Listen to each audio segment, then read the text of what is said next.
You're listening to the winning literary show, Off the Shelf Books Talk Radio, live with host Denise Turney, author of the books Long Walk-Up, Portia, Love Pour Over Me, Spiral, Love Has Many Faces, and Rosetta's Great Hope. Turn up your dial and get ready for a blast of feature author interviews, 411 on book festivals, writing conferences, and so much more. Ready? Let's go. Good morning, good morning, good morning. We're going to kick it off with a quote from Walter Anderson. It is only when we take chances when our lives improve. The initial and the most difficult risk that we need to take is to become honest. And again, that is from Walter Anderson. Got to get out there and take some chances, or you're going to see repeat, and our brains love repetition, but that gets boring. And we are into this new year. Don't let 6 months go by and you're like, nothing about my life changed at all this year from last year. So remember what Walter Anderson said. It is only when we take chances when our lives improve. When we take those good, smart chances. I want to welcome you to this morning's January the 13th, Martin Luther King Jr. weekend. I'm so grateful for all he and so many of those who worked in the grassroots, civil rights, and just human rights. When we do things wrong and we got to get each other back on the right path, those of us who help to get us back on the right path, I am so appreciative of each of those people.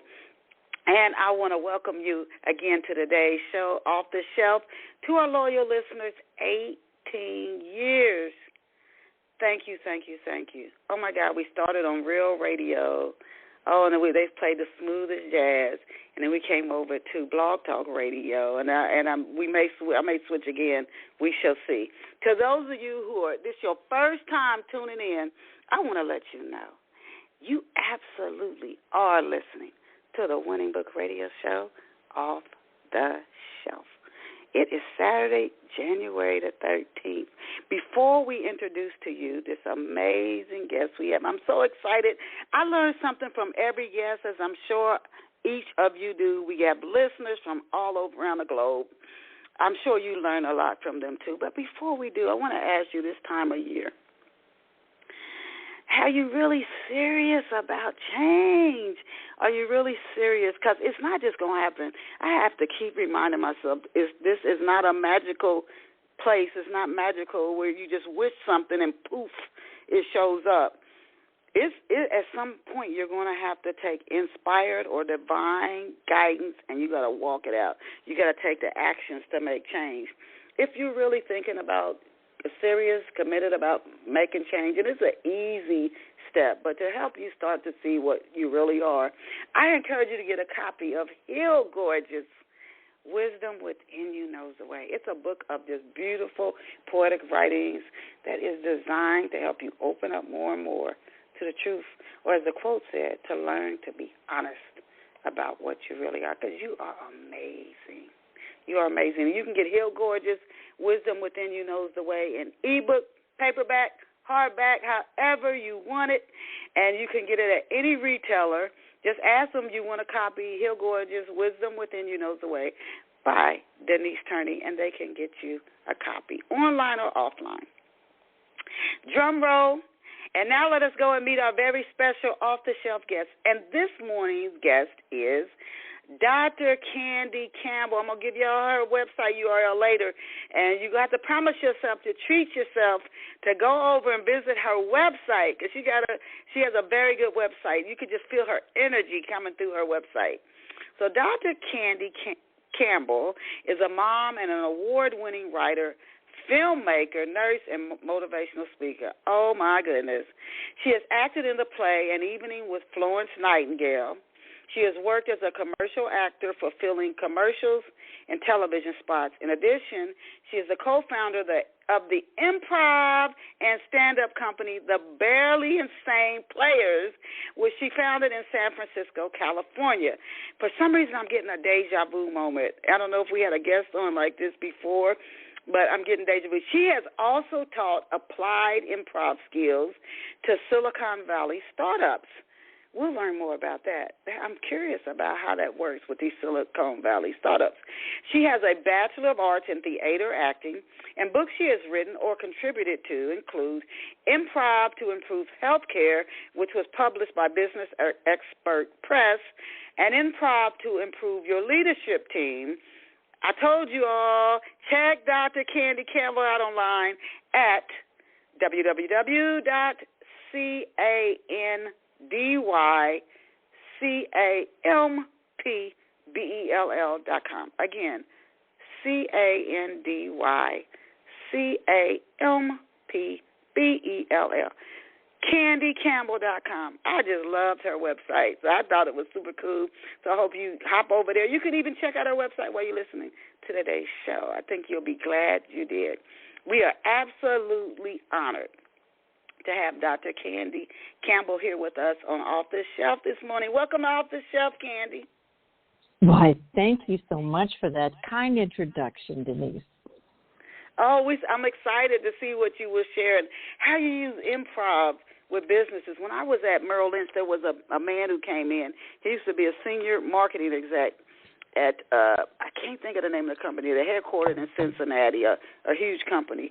And he all of a sudden, he went away 5 years, hid his wife and son, and went selling. He came back and he used movies to help major corporations and their teams. So you never know where the help's coming from. But to kick off, I want to just let you know the first few questions I ask every guest that's coming on, so our listeners can get a little backstory on the guest before I start talking about their books and their other works. So to start today's show, Candy, can you tell Off the Shelf listeners where you grew up and what life was like for you growing up? Yes, I am originally from Portland, Oregon, and I lived in the suburbs of the city, which at that time, I grew up in the 60s, was about 500,000 people. It's a whole lot more now.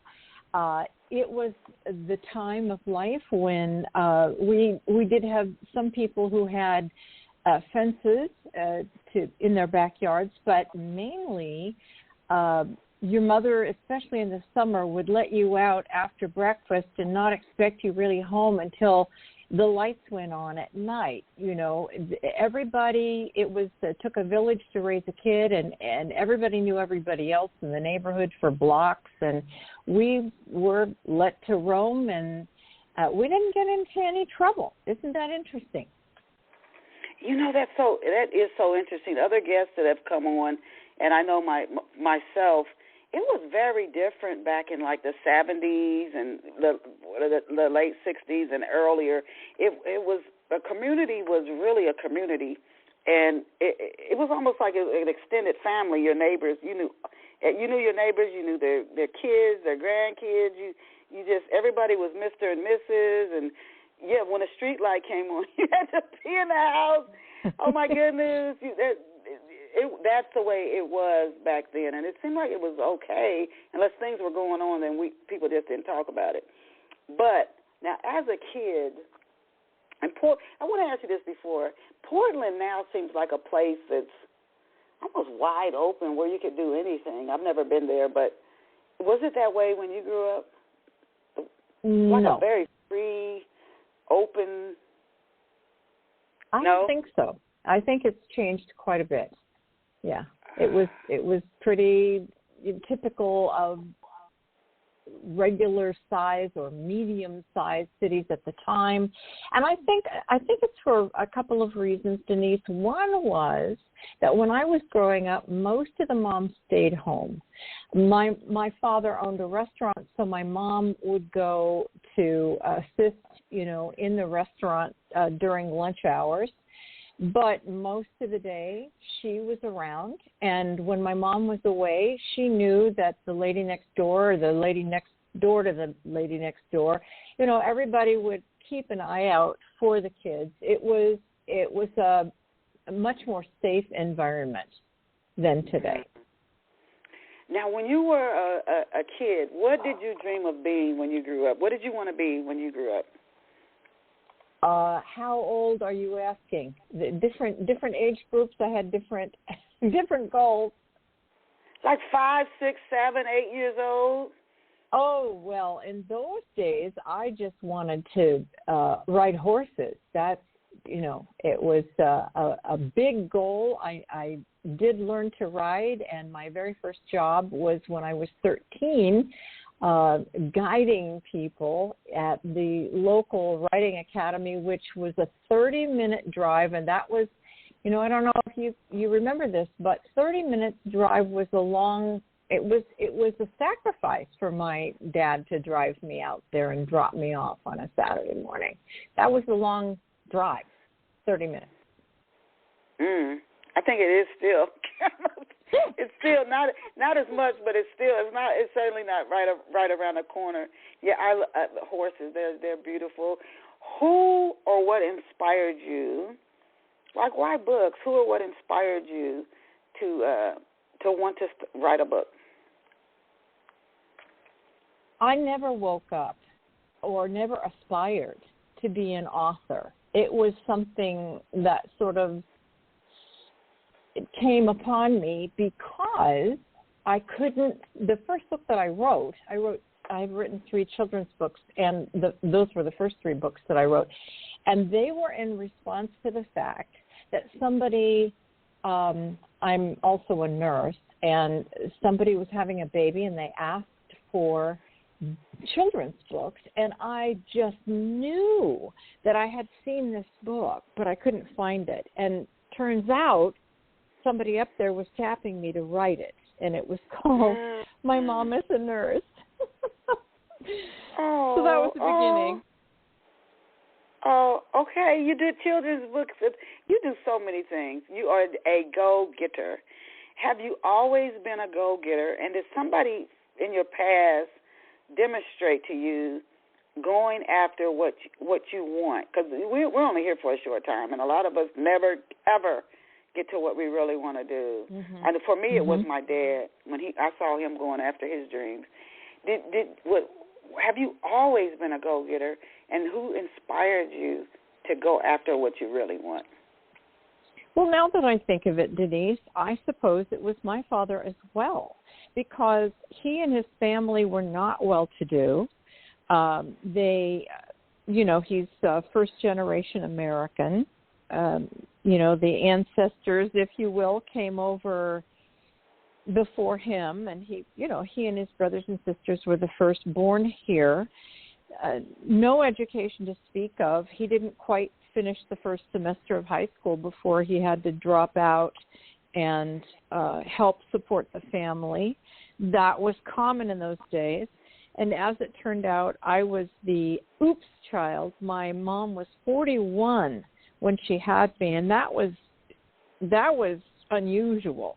Most ladies, yeah. But my father was unusual in his family because this goal of getting ahead and being a business person, being respectable and having a business and providing for his family in a way that his father had left them the night he was born. He disappeared. He was an alcoholic. So I think he wanted to, remake the picture of the family. And he was always encouraging us to do more and try harder and do your best. And I'm sure that was an inspiration for me. Now, was nursing your first career? I admire nurses. And then I have another question I wanted to ask you, but I'll wait. Was nursing your first career? And when you were a nurse, you said you still are. How has that career changed, especially with technology and now AI? But first, was that your first career? And then if you could tell us what a typical day was like, very briefly, as a nurse. The answer is no.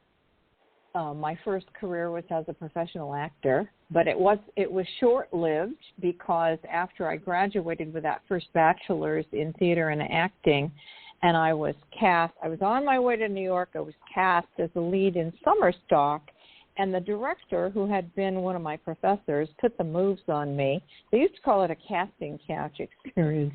Now they call it the Me Too movement, right?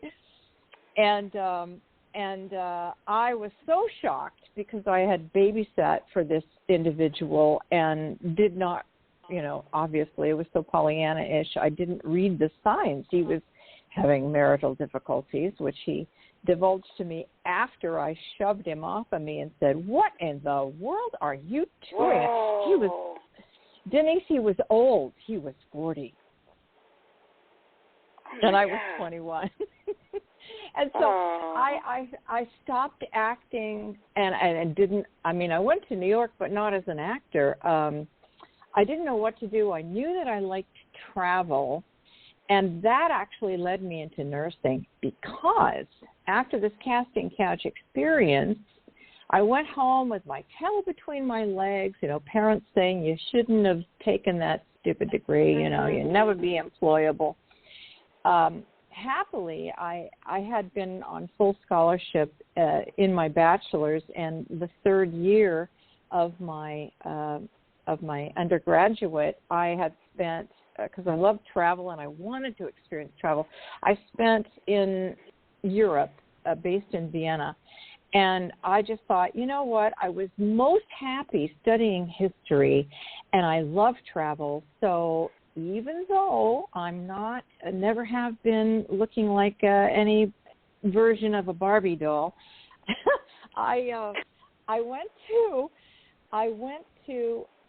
a meeting, if you will, an interview when the old airline Pan Am came to town and they hired me. And that is where I got the call, as I call it, to be a nurse 30,000 feet up. Oh, okay. Okay.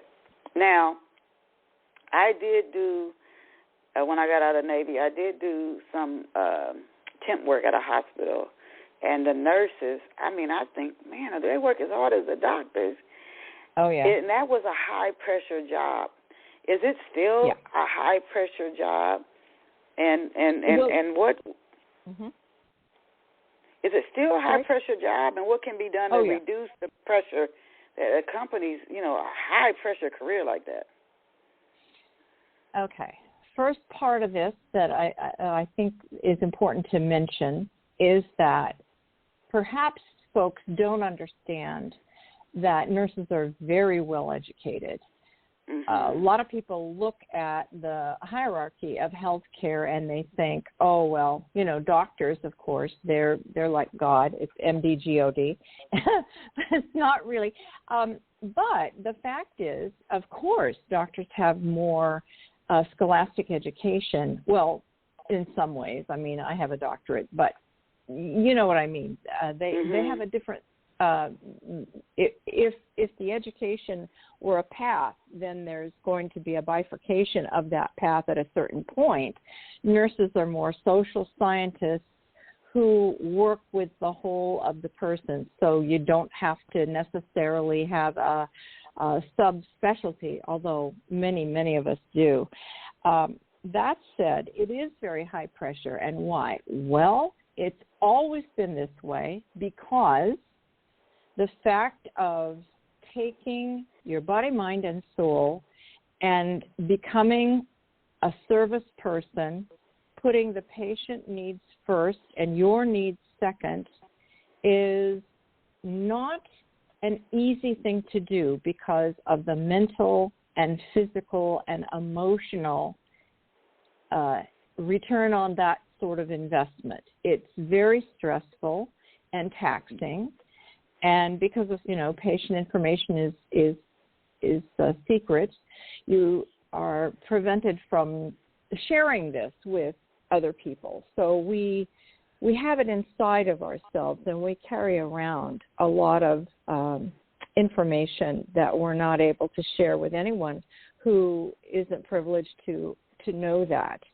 And so since we see people, occasionally at the most wonderful point in their life, but very often in the most difficult points of their life, as you probably saw, it is quite challenging. And because of that and the requirements of the education, and may I just say a little side note here, as an artist and an actor, when I made that decision 5 years later after I had graduated the first time, 5 years I flew and then decided to go to nursing school, I had to have tutors to get me back and relearn algebra and get to the point where I could pass anatomy and physiology. These are difficult courses. The prerequisites into nursing are something that the bar is very high because, of course,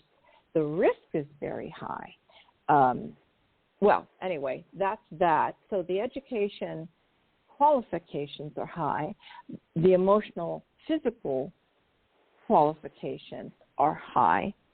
And that is why we have always had a problem with not enough nurses. So that's it in a nutshell. Interesting. Yeah, and they say it's like during COVID, it got worse. You know, they were working those long hours as well. Now, while you were creating, well, before I start talking about your book, I wanted to ask you too. So you went acting and you had that casting couch experience. Good for you for getting out of there. And then you went into nursing as you started traveling, and then you discovered nursing. What was the shift into doing the improv work? When did you and what made that shift and what motivated that change? Well, I'll tell you, the shift really came after I was divorced, after 16 years of marriage and 3 children, and it was a very difficult divorce. I'm not going to really speak mostly to that. Just say that when I was the sole support of children 8, 11, and 13, I had to totally shift my thinking. And I had been married to someone who didn't really want me acting. So, that's fine. I was raising children and working as a nurse. But then I moved from Southern California to Northern California to be closer to family. And after several months, I thought to myself, I just need to get back to laughing again. I've always been a person with joy in my heart. And so I saw an ad, I saw a little article in the local newspaper talking about a clean comedy company stand-up lessons. I enrolled, and I thought, well, that's it. I'm going to learn how to turn the pain into joy and laughter. So I learned stand-up comedy, started performing, and while I was in that process, I learned that the other people in the class were all taking improv. And I thought to myself, how interesting. I'm the one here with an acting background. You would think this work would be easy for me. But here's the realization. When you're doing stand-up, you are up there being yourself. When you're an actor, you get to be somebody else. You get to know what you're supposed to say. In stand-up, you rehearse what you're supposed to say, but there's an element of the improv that comes in. So that's what started it. And my friends and I, 4 of us, created that company you mentioned, the Barely Insane Players. We were together for almost 3 years in the San Francisco area. And one night, getting to the point of your question, one night after another happy performance, people used to always come up to us, and because we were, very happy to talk with the audience and answer their questions. Somebody always said, "Oh, you didn't really do that on the fly, did you? You must have had a plan of that one scene, whatever it was." But no. And we, spent some time trying to convince them that no, you heard the suggestion. We just, we're goofballs, and we practice the principles, but that's it. So this one night, this one fellow came up and he said, "Okay, I get it. You didn't have a plant. But what I saw was that you all took a problem and you transformed it into a solution. And do you think you could come and teach my engineers how to play nice and park? Yeah. And so that was sort of the beginning of it all. He was a person who was the CEO of a Silicon Valley startup at the time. It's since been subsumed into a much larger company. And all that to say, that's how it started. I had already, with a minor in education, and I had experience when I was still married of teaching as a substitute in our small unified school district. I taught K through 12, and so I knew how to devise the curriculum, and I devised the curriculum, and I was the one who answered the call of those of us who were in that company, and that's how it started. Oh, wow. Oh, my goodness. Don't you love when stuff just seems to come out of nowhere? And you're like, wow. Now, can you give it, talking about improv, can you give us an overview of improv to improve your leadership team? You know, that second book in the series was written during COVID. And the first book, if I can mention it, was Improv to Improve Healthcare. I thought it was so important to address how to mitigate risk when failure is deadly with this method of relationship building and team building with improv, which I have, like I said, I started doing, years before, but mostly I couldn't get a toe into healthcare because there wasn't any what they called evidence to back it up. So that became the doctoral work at Stanford with an interprofessional group, and we did a longitudinal mixed method study and showed the efficacy of that work.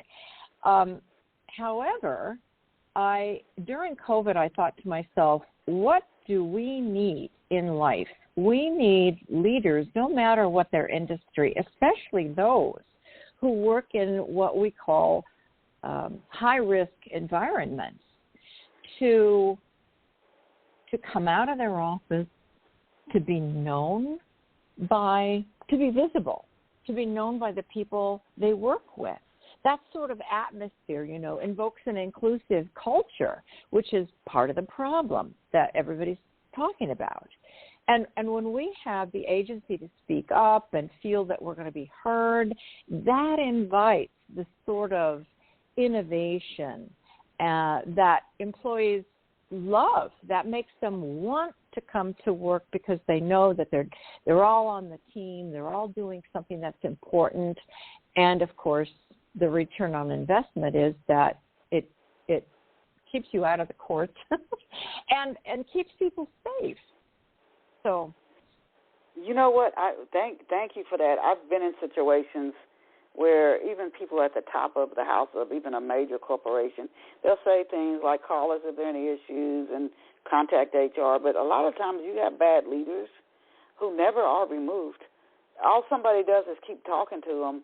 So I really appreciate when you said that, because a poor leader can really make people's lives miserable, not just at work, but you can take that stuff home with you, and it's not good. So I really appreciate you writing and sharing that book. Now, how does Candy, does improv help sharpen and improve leadership skills? Okay, let me give you an example. First of all, the overview. I love to quote Einstein, who said, imagination is more important than knowledge.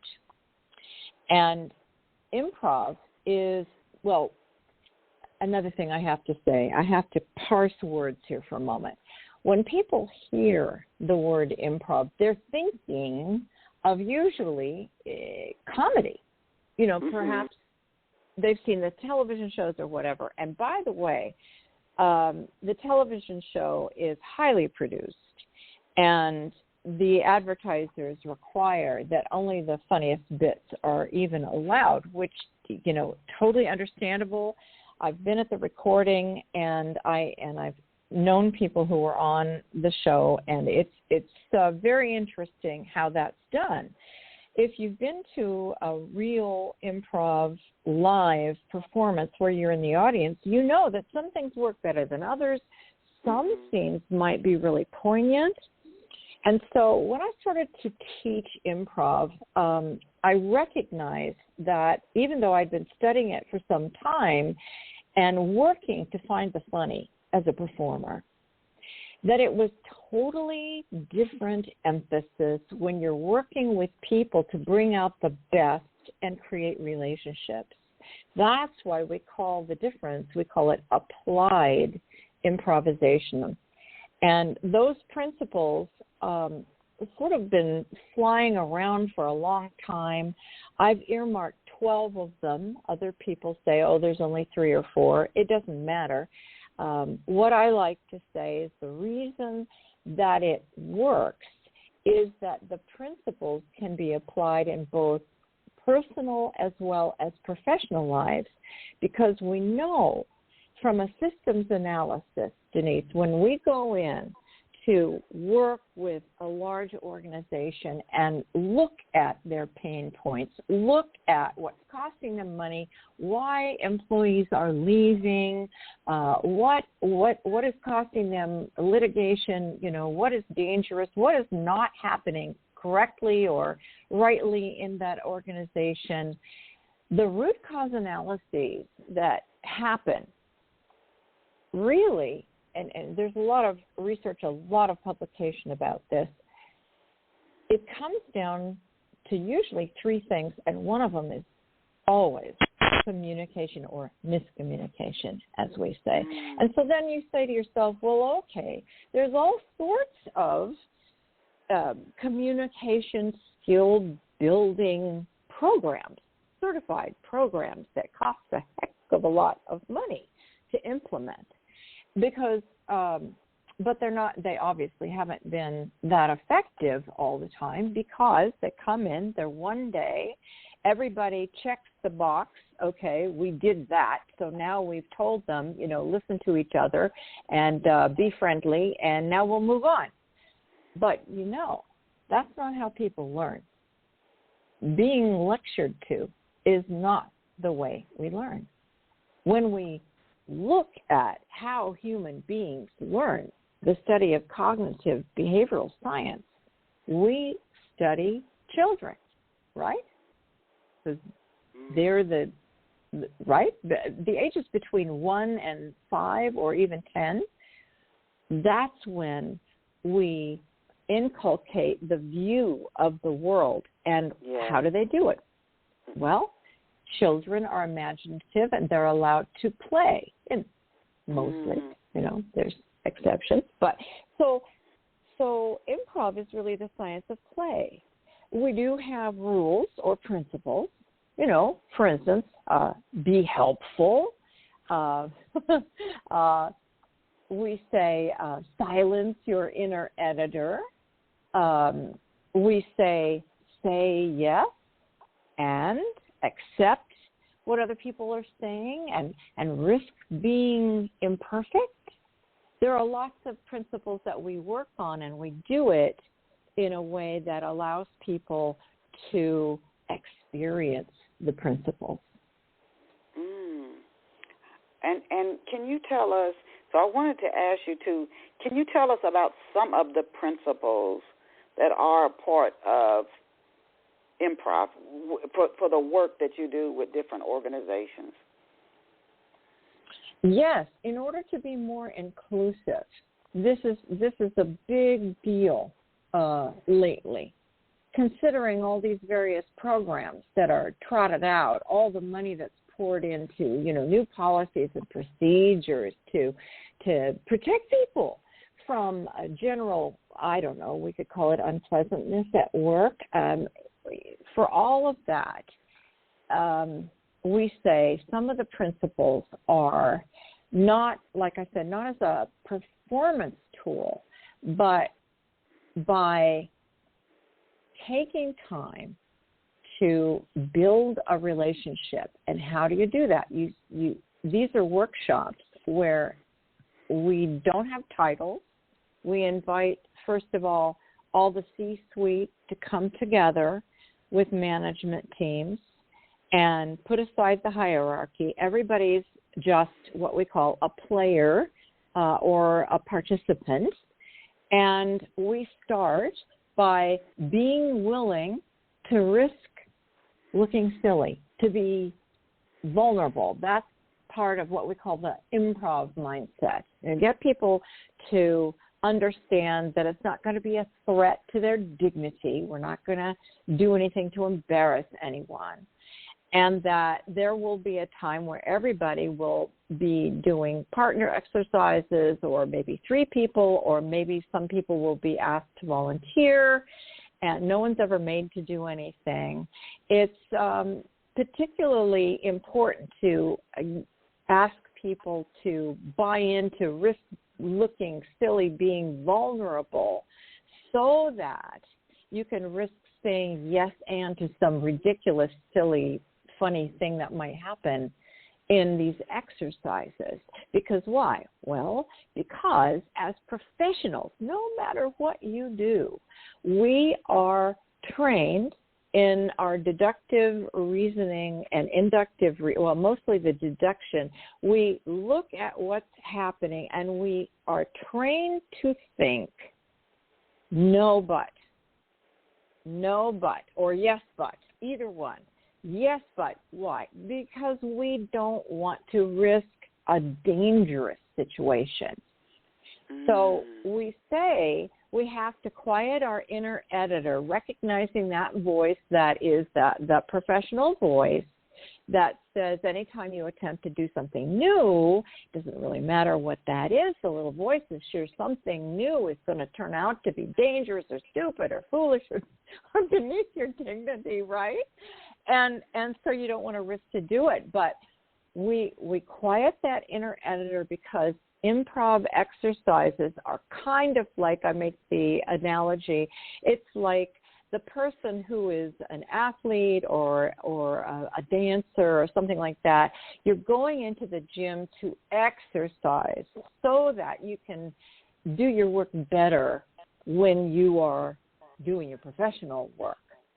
And the last thing I'll mention, because I know our time is limited, is to listen and practice listening and noticing, focusing on what somebody is saying. And we have exercises to make ourselves understand what it means to be an empathetic, really good listener. And one of the little phrases that we use is that words are golden. You listen as though the person's words were golden.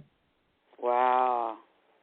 Yeah, like what they're saying is really has value instead of, especially in this busy world, that I can see everybody, even on an individual level, you could benefit from this, families, et cetera. But that share, are there specific types of organizations that Improv to Improve Your Leadership Team is written for?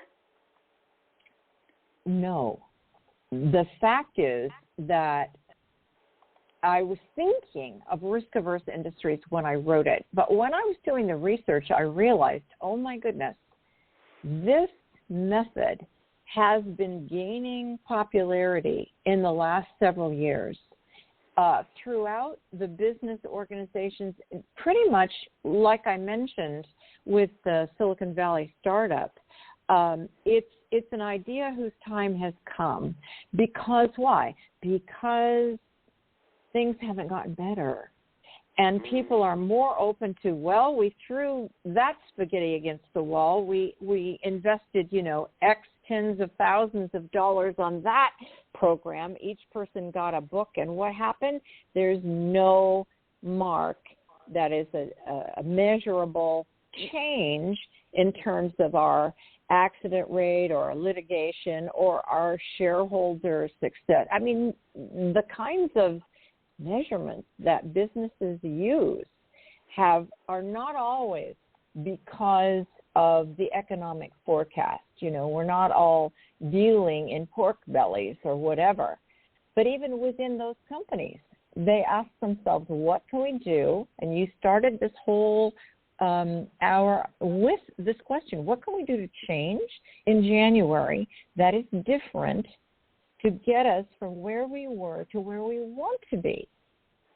And I'm saying this is a way to open the floodgates of creativity to make it safe to be at work, or to even make it safe in your personal life to have difficult conversations. Oh, my goodness, I love the work you're doing. And this is what I love about Off the Shelf, the more a guest talks about their work, and you can't put it all in a book description.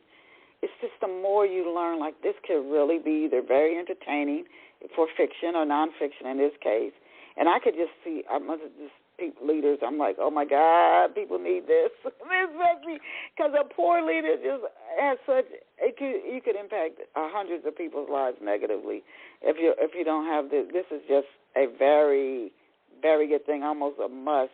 Now, going back to your first book, While Creating Improv to Improve Healthcare, did you do a lot of research and write the book yourself, or did you work with a team, people doing research, and et cetera, for the book as you were compiling Improv to Improve Healthcare? The main impetus was the fact that it took me years to finish the doctorate, and the study, let me just take a second here. When you decide that you want to do a doctorate, and for me it was pressed upon me because I was sort of headhunted by a second university after I was teaching at the first, and they said, well, we'd love to hire you. You've got books, an award-winning film, you've got peer-reviewed articles, you've been speaking all over the place, but the problem is you don't have a doctorate, but let us fix that. So of course, so then that was at the University of San Francisco. So then I had to have this discussion, this one-on-one with the dean, who said, well, we know that, you have to have a doctorate to teach here, but the point is, you don't just say, oh, I want to take a doctorate. The point is, you want to add to the knowledge base, to the research. You either want to carve a new path or add to the research that's already there. And don't worry if you don't know what you want to do. I got like 16 projects. I can put you on a team.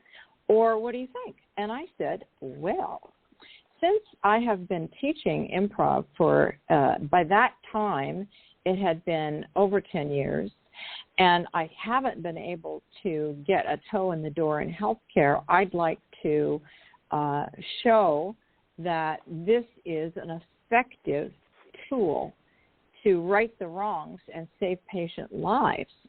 And so she gave me the go-ahead, connected me with the folks over at Stanford, and that was the road that I took. And while I was writing it, of course, I had to, when you're writing this doctorate, you have to have many prongs to your evidence base. And so, of course, I started with the study of communication, which was near and dear to me as an actor, because, in the olden days, we're talking ancient times, for instance, the Greeks, the way they spread the word about a certain idea, whether it was Aristotle or any of the other then playwrights of the time, the theater was the place where a new idea was put out to the general public. And their theaters were sometimes very different than what we have now. Very often the audience would stand up and talk back to whatever's going on stage. Interesting. So there are a lot of things that I learned about how ideas are spread, how communication is given, and how leaders use communication to change cultures and societies. Can you tell us about a few topics covered in the book? And then I definitely want to talk about some of your acting. Can you tell our listeners about a few of the topics covered in Improv to Improve Healthcare? Yes, first of all, I start out with the problem of leadership today and address leaders. And by the way, both of these are pretty much workbooks. There are exercises in each chapter. So addressing the leaders, knowing, recognizing the problem of miscommunication in the workplace, and then the chapters are divided according to the principles, which again, like I said, accepting what we call an offer. And an offer, for instance, could be anything that somebody says, because words are golden. So that's on stage. That's what we call in the glossary of improv. That's an offer. Talking about how to silence that inner editor and risk being imperfect. How to enlarge in conversation by thinking beyond a yes/no answer. In instituting the golden rule. Maybe leaders don't think about that all the time. They're thinking maybe more out of fear of the way they look or maybe perceived or the bottom line if they're working with shareholders or what have you. But being helpful in every way is not a sign of weakness. It's a sign of strength, catching people doing something right, Yes. Being adventurous, imaginative. So we go on and on in those topics with exercises that are meant to inspire leaders to then take their leadership teams and do workshops. And then I'll tell you what, the end is always, the goal in mind is that we change orientation we change culture by changing the orientation. So we start with the leadership teams, and then we say, okay, everybody who comes into the organization, instead of one day, they're going to have, we're going to make orientation to improv a monthly activity.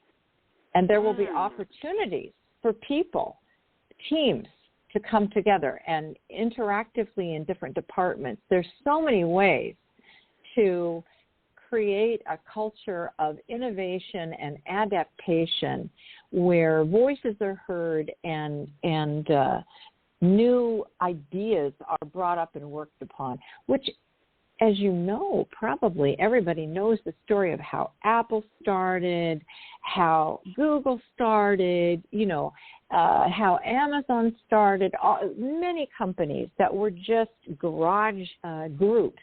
And what did they have?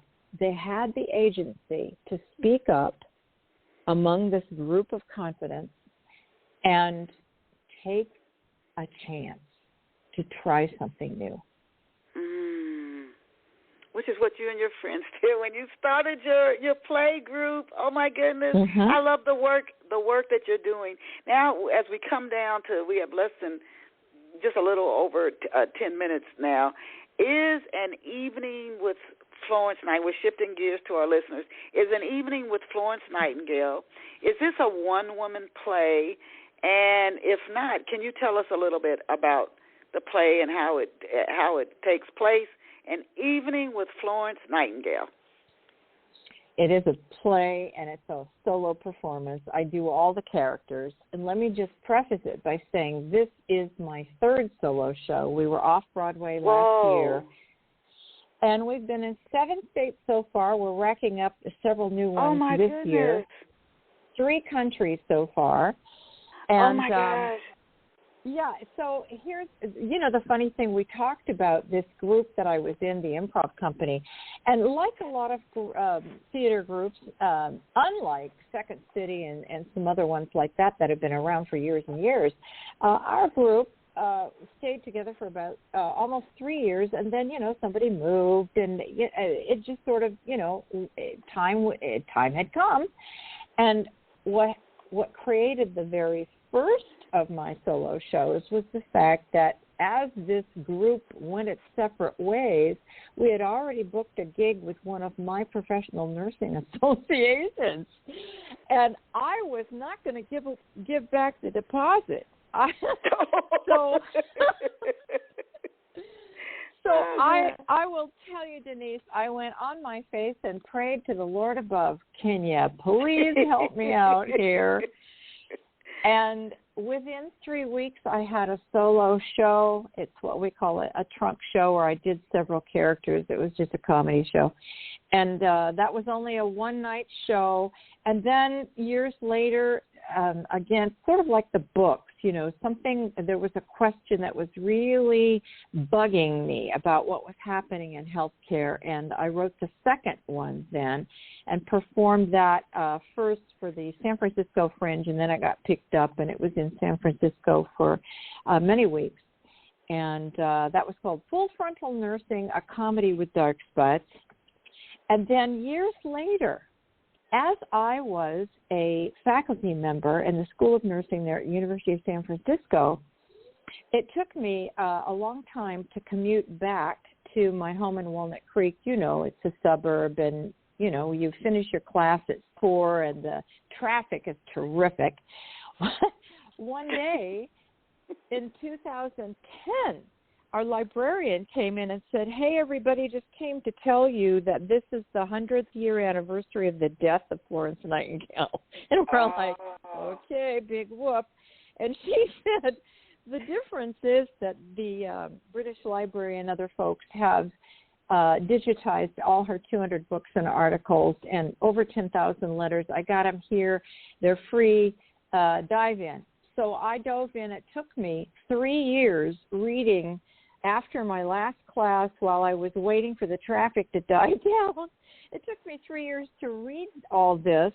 And then I was chatting with friends at the National Speakers Association, a holiday party, and one friend challenged me. He said, good grief, you're talking more about this lady than you are about improv.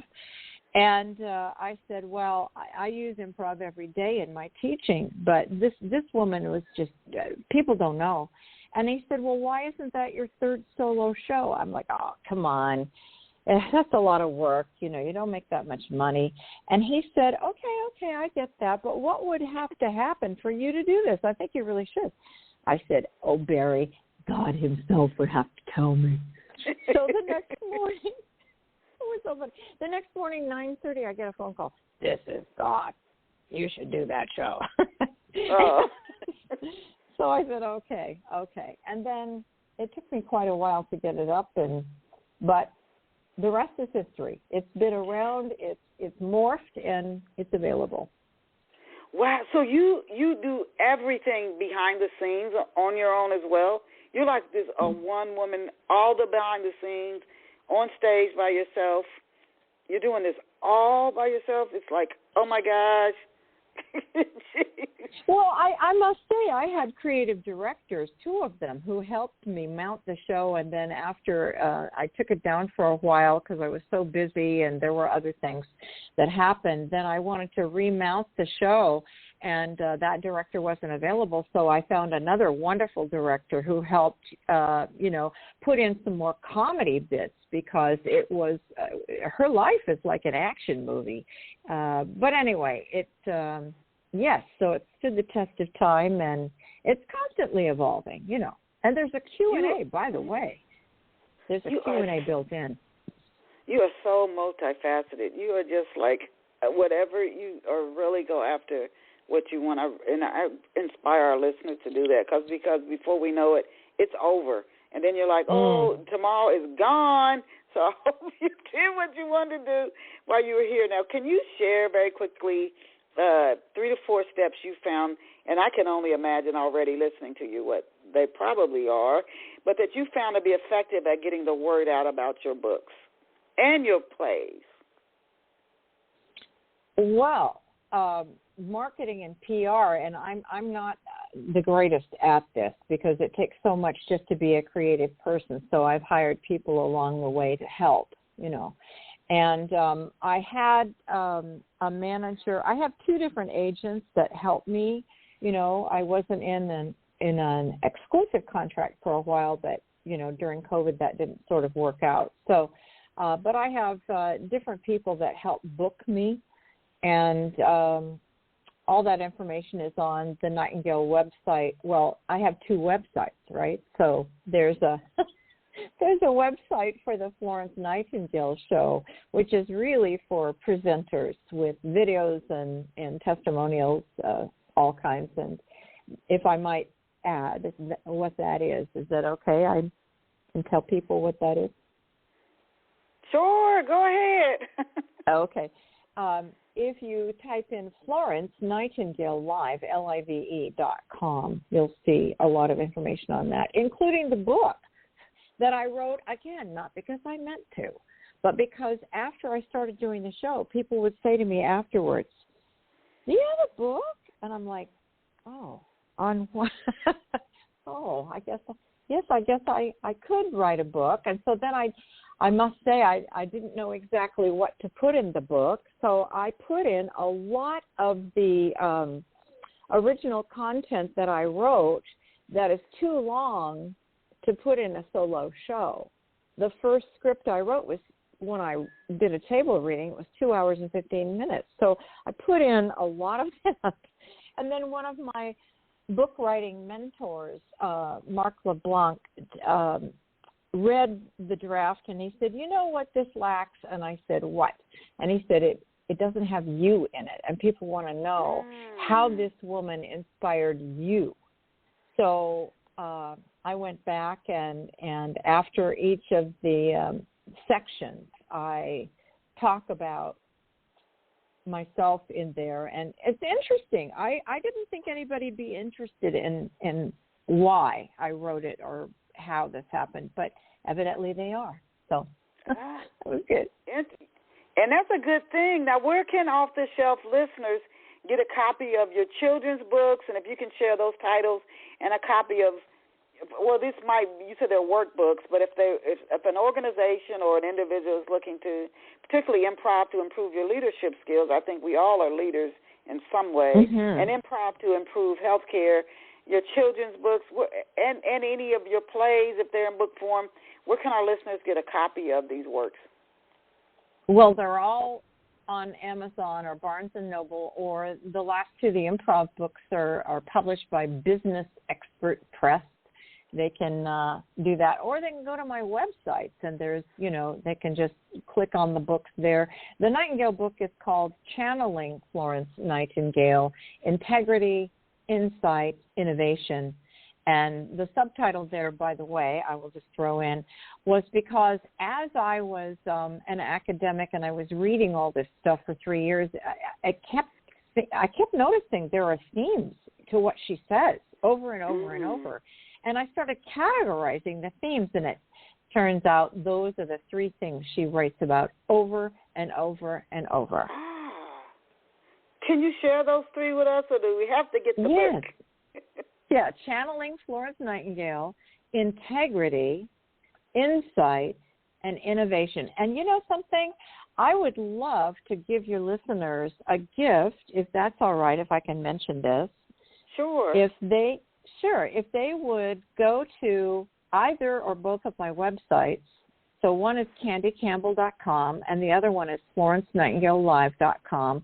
If they fill out the contact form and just write gift, I will send them the front matter and the first chapter of for the Nightingale book, and for the Improv book. And, if they're interested in the children's books, those are My Mom is a Nurse, My Grandma is, and I Was a Preemie. Oh, well, thank you. Oh, my goodness, the gift, thank you. I have so enjoyed you, and I'm sure our listeners have. We have been speaking with Dr. Candy Campbell. If you came in midstream, once the show finishes streaming, you can go back and listen to it in the archive as often as you want and share it with other people. The improv to improve leadership. Oh, my goodness, I'm sitting there thinking every leader needs this. So you can share it, listen to it in the archive and share it with other people, especially those who you might think enjoy it or benefit from it. And, again, it's Candy Campbell. She has two websites, and it's spelled the way it sounds, candycampbell.com. And you can learn more about her and more of what she's got coming up. Oh, my goodness, thank you, Dr. Candy Campbell. You talk about a go-getter. She is not fooling around. She's done acting and nursing and teaching, and she is not fooling around. So we thank Dr. Candy Campbell for taking time out of her day to be here with us on Off the Shelf today. And to all of our listeners, thank you so much for being here with us today. Please see you back here next Saturday. Just put it on your calendar. You're going to catch Off the Shelf Saturday mornings, 11 a.m. Eastern Standard Time. You just don't want to miss these guests. And as I always tell you, you are incredible. You're phenomenal. You are absolutely amazing. Go out and create a wonderful day for yourself today. See you back here next Saturday at 11 a.m. Eastern Standard Time. And Candy, I will email you a link to the show when it finishes streaming. Thank you so much. Bye for now. Thank you.